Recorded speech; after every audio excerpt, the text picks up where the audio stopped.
కార్తీక పౌర్ణమి వేళ ఆకాశంలో super moon ఆకట్టుకుంటోంది. చంద్రుడు తన కక్షలో తిరుగుతూ భూమికి దగ్గరగా వచ్చాడు. ఇప్పుడు చంద్రుడు భూమికి 3,57,000 కిలోమీటర్లు దూరంలో ఉన్నాడు.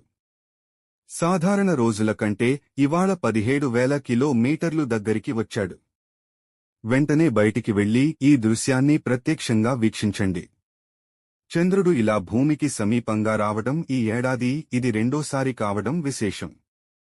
వచ్చే నెల మరోసారి చంద్రుడు భూమికి దగ్గరగా రానున్నాడు.